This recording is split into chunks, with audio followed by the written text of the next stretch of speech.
Hi, my name is Chris. I'm looking for the perfect e-ink notebook tablet for me. This is just a quick update on my experience using the Supernote A6X 10 days later. I'm primarily using it for note-taking, writing scripts, and outlining ideas for my main YouTube channel, Hello from Hawaii. So these are the 4 things that I want to talk about in this video, and hopefully find this video helpful or interesting if you're thinking about buying this device or you've already bought it and I'm just kind of learning along. So maybe you find that interesting and entertaining. So the first thing is I was pushing too hard when I was writing, and I know it seems weird. I don't know why I was pushing on this device so hard when I was writing. I guess I was not used to writing on a tablet, or when I do write on a tablet like an iPad, because of the harder surface, I'm just pushing so hard.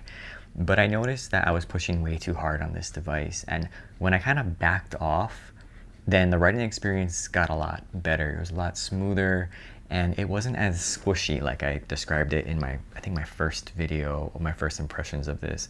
It's not as squishy, and so it kind of glided a lot better and it felt a lot better. So maybe that's something that other people experience too. When they buy this device, they just push real hard, and it makes it feel weird. But if you just kind of like back off a little bit, let it glide, then I think you'll enjoy the writing experience a little bit more. At least that's what I experienced. And the second thing is the cut and the paste feature. It was a feature that I saw up here, but I kind of stayed away from because I just wrote things, deleted things.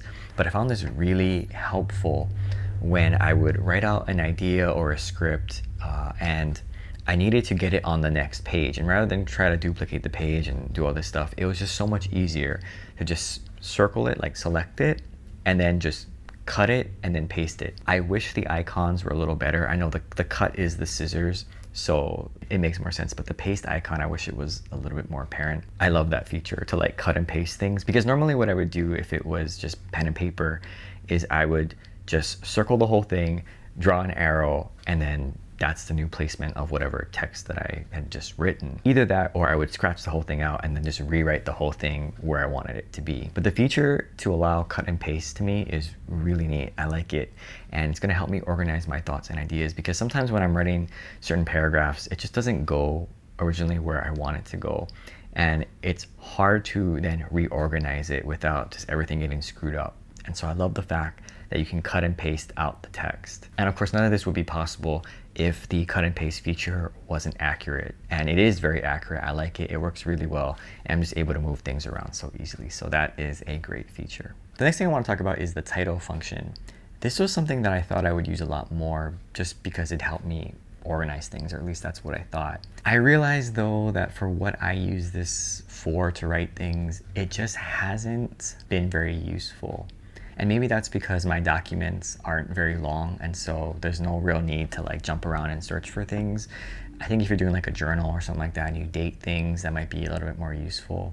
But I found that I haven't really used it after the first couple of times of trying to use it, and it's just something I'm not that interested in using. I think at this point, I'd rather just create brand new documents. I don't think I'll have too many documents that will be super huge, where I'm gonna have to look for things. And maybe later down the road, to help organize some of my thoughts, I will have to go back and add titles. But as of right now, I just don't see that function as being something that I'm going to be using. I thought it'd be something that I use a lot more, but as I've used this device more and more, I'm just not using it. So yeah, we'll see. And the last thing I want to mention is my first charge and kind of what happened there. So when I got the device, I didn't charge it. It came at like, I think it was about 80 something percent, 87%. And I had the Wi-Fi on to log in and do all that stuff. And then it lasted for a while. I'd say at least maybe 8 or 9 days. And then it got to like maybe in the 30s for 30 percentile. I also shut off the Wi-Fi connection because I didn't really need it, just to sync, and then after that I don't really need connection. So battery lasted quite long. I wasn't sure exactly how long it's supposed to last or how fast it's supposed to charge, but I found it charging fairly quickly. But I did come across something where I think it's just my fault.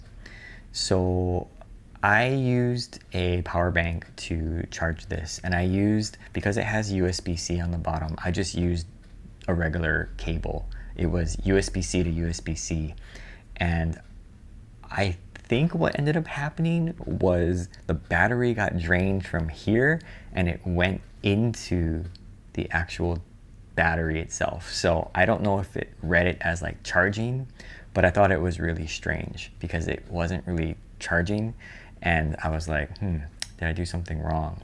So I ended up opening the box using the, I guess, official Supernote USB to USB-C, I guess USB-A to USB-C cable, and that worked really great. The fast charging on the battery pack, this thing was charged from the 30 percentile to 100 in, I don't know, maybe an hour or something. I didn't time it, but it was fairly quick, maybe an hour, hour and a half at the most. And it was 100% and I was ready to go for the day. So charging was really good. I did have to restart it though after it had like the little battery drain episode. Again, that might have just been my fault by plugging this in to the wrong port on the battery pack. So that's on me, but I did want to mention that that's my experience on the first charge where I had to reset the device because it kind of like froze and I got stuck.